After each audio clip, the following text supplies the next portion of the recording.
Hello guys, bali nag-service tayo dito sa may Purok 7, area B sa Sentro San Jose del Monte. Ayan, bahay ng kliyente. Ito yung matagal daw nilang natambak na washing. Ayan. Bali wala na siyang cordon. Kung mapapansin nyo, nagdala ako ng cord para duktungan yung naputol na cord nila.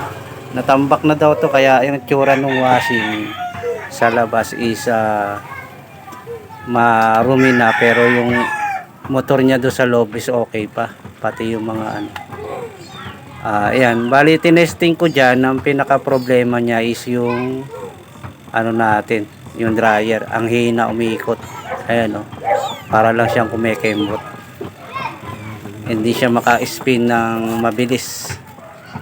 Kaya ang suggest ko dyan sa may-ari is papalitan ng capacitor sa spin dry, kasi yung capacitor nila isang capacitor lang, pero apat ang terminal niya para do sa wash, motor wash sa kayo spin motor niya.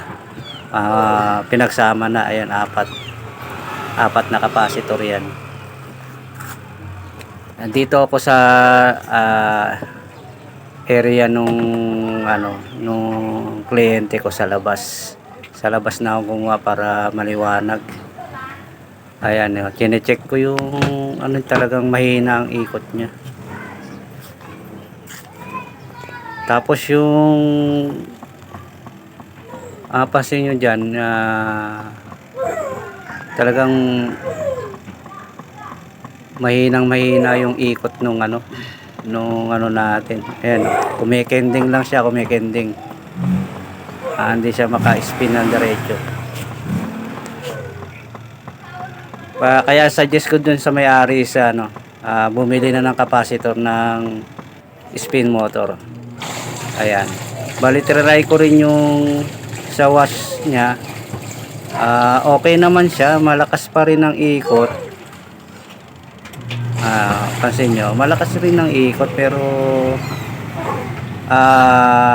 isasabay ko na rin sa pagpalit niyan para pareha silang bago capacitor.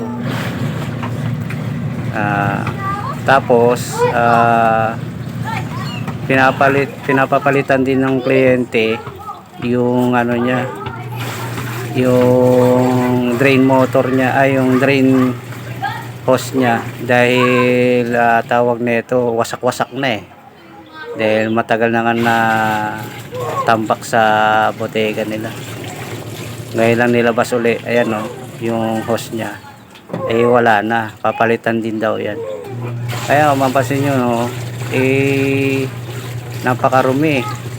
Bali nilinis pa namin yan nung may-ari, nilinis ko din yan.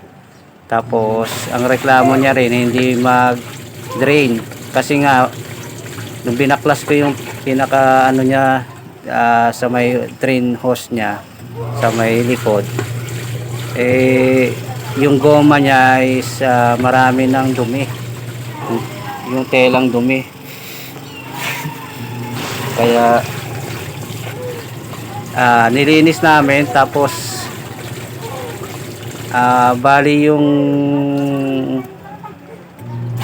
yan, bali binaklas ko din yan para linisin. Nilinis ko rin yung loob niyan. Ayan, bali bumili ako capacitor dito. Yan, tinanggal ko muna yung sa spin dry. Itatry ko lang kung success yung pagpalit natin ng bagong capacitor niya. Ayan, itatry lang natin kung malakas na yung ikot niya. Ayan, malakas na yung niya, yung pag-ikot ng motor natin. Kaya capacitor lang talaga yung sira niya. Pero ang gagawin ko dyan, dalawa na sila. Ayan, papasin nyo, nilinis ko yung pinaka nung washing, kaya malinaw na yung tubig dyan. Tapos nag-try din ako na paganahin yan. Okay na, lumakas siya. Lumakas siya konti kasi pinalitan ko na rin ang capacitor. Tapos yung hose natin, ayan na, oh. Pinalitan ko rin ng bago yan. Kulay gray na siya. Ayan. Bago na rin yan. Ayan, mahaba nga lang, mahaba siya. Bago na yung drain hose niyan kasi wala na yung drain hose niya dati, lusaw na eh, butas-butas na. Ayan yung washing natin, malakas na iikot niya. Ayan oh. Okay na yung unit natin, pati yung sa dryer niya okay na rin. Tapos yung hose natin, ayan, dinikitan ko yan, tapos nilagay ako ng cable tie para hindi siya basta-basta matatanggal. Ayan. Yung unit natin is pwede nang gamitin ng client natin. Bali, ang gagawin ko dyan, tatakpan ko na lang dyan. Ayan, bago na rin yung hose. Kasi yung hose niya yung nasa taas. May halaman, oh, wasak-wasak na. Bago na yung pinalit natin lahat. Dalawang capacitor na yung pinalit natin. Ayan yung box. Ito yung luma. Ayan, isang capacitor lang pero 4 ang terminal niya. Ayan, dalawa. Pinaghiwalay ko na, dalawa na yung capacitor na nilagay natin. Kaya goods na yung unit natin. Pwede na maglabas sila ate. Okay na to. Ayan, bali itatry ko yung yung spin motor uli natin para malaman natin yung niya. Ayan siya oh. Malakas na iikot niya. Hindi katulad nung una, parang kumikembot lang. Malakas na iikot nung drain motor natin. Ayan. Kaya goods na to, goods na. Pwede na talaga maglabas sila ate dito. Yung kliyente natin. Okay na yung may preno kasi yan pagka tinaas yung yung takip niyan, automatic mahatak yung preno niya, automatic hinto agad yan. Okay na, tingnan mo yung katawan niya oh. Parang luma.